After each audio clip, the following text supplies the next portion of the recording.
Well, it is almost 6 o'clock on Valentine's Day, and I have probably sat in my study too much today.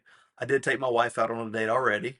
Not to say I won't spend some good quality time with her later, sitting on the couch, holding her hand, watching TV. But anyway, I wanted to share one last thought. I think it's really cool. By the way, you may hear my dog barking or eating her food or drinking water, or hacking on a bone. That's for you, Clark. But just one other quick thought. Paul describes in the first paragraph, verses 3 through 11, his prayer life for the Philippians, how thankful he is for them, why he's thankful. And then at the very end, he says how he's praying for them. He says, I'm praying that your love would grow and increase. Before he gets to that prayer describing that he wants their love to increase, he describes his love for them.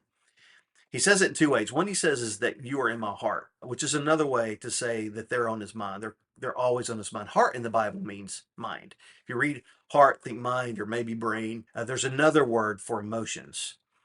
So Paul says you're always on my mind. You're always in my brain. And it reminds me of when you first start dating someone and you're absolutely just head over heels. And you just can't stop thinking about them. And so you write on your notebook, I love Kiersey or LMKKK, that kind of thing. And you all the time think about them. You all the time want to be with them. You can't stop. And Paul says that his love for the Philippians is something like that. He then goes on to say that, I think this is verse 8 or 9, I'm not 100% sure, that how deeply he desires them. This is a very emotionally charged word. And then he explains and describes what that looks like. Where does that desire, that passion for the Philippians come from, and how might you describe it even more clearly? He said it's the splanknon of Jesus Christ. That's where his love for the Philippians comes from. Splanknon means stomach, gut, or intestines. That's the word, the idea that his readers would have attached to the seat of the emotions. Heart was mind, stomach was emotions. So what is Paul saying? He's saying his love is not just a decision of the will or a decision of the mind, though it is that. He's already said that.